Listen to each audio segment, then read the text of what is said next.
हरि ओम गणेशाय नमः।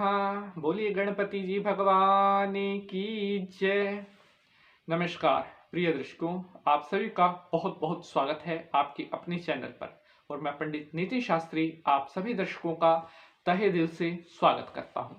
प्रिय दर्शकों, आज के इस एपिसोड में मैं आपको बताऊंगा कि साल 2021 में सकट चौथ अथवा तिल चौथ या जिसे हम संकष्टी चतुर्थी के नाम से जानते हैं, व्रत कब है और चंद्रोदय का समय क्या रहेगा, सकट चौथ व्रत पूजा का समय क्या रहेगा, व्रत की विधि क्या रहेगी और सकट चौथ की कथा आज सभी भक्तों को मैं श्रवण करवाऊंगा।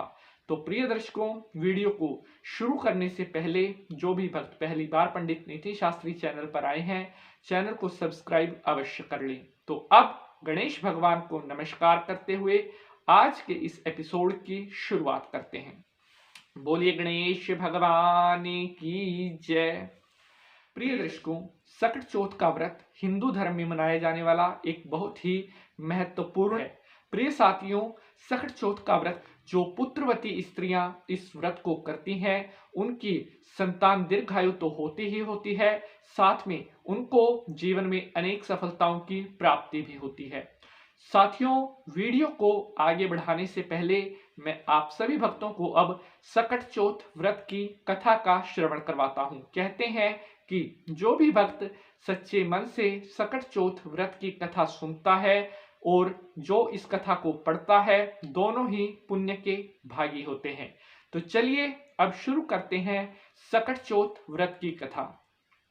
बहुत पुराने समय में एक साहूकार और साहूकारनी हुआ करते थे। वे दोनों ना तो कोई धर्म का काम करते थे और ना कोई पुण्य ना कोई दान करते थे। इसी कारण से उनके पास कोई भी संतान नहीं थी। इस चिंता में साहूकारनी थोड़ी चिंतित भी रहती थी। एक बार वह अपनी एक पड़ोसन के घर जाती है। उसकी पड़ोसन उस समय सकट चौथ का व्रत करने के बाद पूजा कर रही होती है। तो साहूकारनी पूछती है, हे बहन, तुम यह क्या कर रही हो? तो उसकी पड़ोसन कहती है कि आज चौथ का दिन है, तो आज मैं सकट चौथ का व्रत कर रही हूं और सकट चौथ की मैंने ये कथा की है। कहते हैं कि जो भी स्त्रियां सकट चौथ का व्रत करती हैं, उनके घर में अन्न, धन, सुहाग और सदा उनके घर में सुख खुशियां बनी रहती हैं। तो साहूकारनी कहती है कि अगर मेरे गर्भ रह जाता है तो मैं भी सकट चौथ का यह व्रत करूंगी और सवा सेर का तिलकुट भगवान गणेश जी को अर्पण करूंगी। तो उसके इतना कहने मात्र से भगवान गणेश जी की कृपा से वह गर्भवती हो जाती है। तब वह कहती है कि अगर मेरे लड़का होगा तो मैं 2.5 सेर का तिलकुट करूंगी। तो भगवान गणेश जी की कृपा से साहूकारनी को पुत्र रत्न की प्राप्ति भी हो जाती है। लेकिन फिर वह कहती है कि जब मेरे पुत्र का विवाह होगा तो मैं 5.25 सेर का तिलकुट करूंगी। तो वह दिन भी आ जाता है और उस साहूकारनी का पुत्र विवाह करने के लिए चला जाता है। लेकिन उसके बाद भी वह व्रत नहीं करती, जिसके कारण चौथ देवता क्रोधित हो जाते हैं। तो जिस समय उसका पुत्र विवाह करने के लिए गया हुआ होता है, तो चौथ देवता उसके पुत्र को फेरों से उठा करके एक पीपल के वृक्ष पर बिठा देते हैं। जब सभी बाराती और घर वाले दूल्हे को ढूंढते हैं, लेकिन बहुत खोज और देखभाल के बाद भी दूल्हा नहीं मिलता है, तो सभी निराश होकर के अपने अपने घरों को लौट जाते हैं।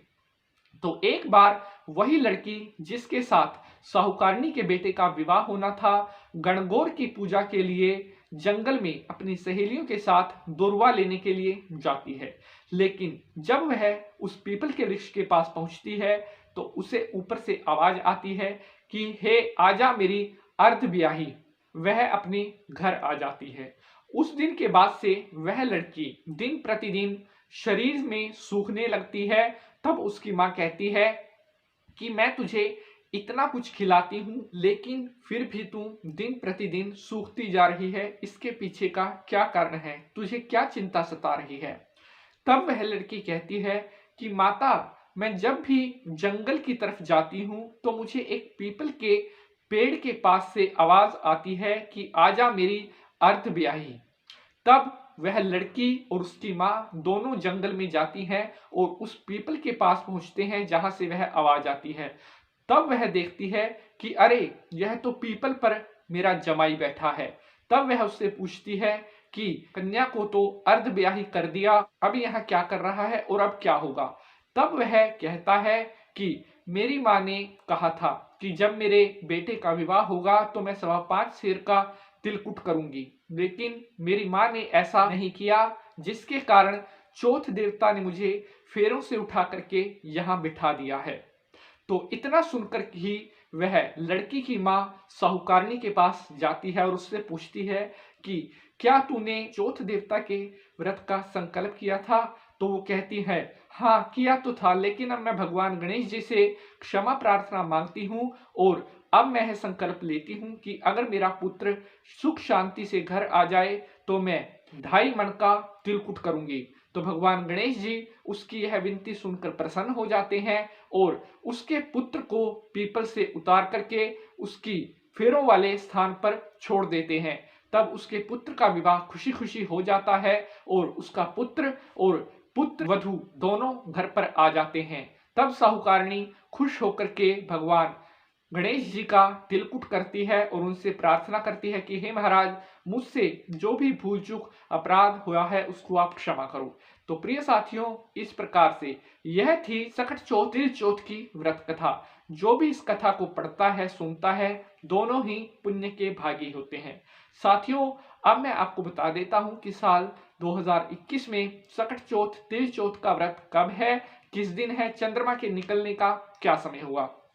प्रिय साथियों, साल 2021 में संकष्टी चतुर्थी का व्रत 31 जनवरी रविवार के दिन किया जाएगा। जी हाँ, चतुर्थी तिथि शुरू होगी 31 जनवरी को रात्रि 8:24 पर और चतुर्थी तिथि समाप्त होने का समय रहेगा 1 फरवरी को शाम को 6:24 पर।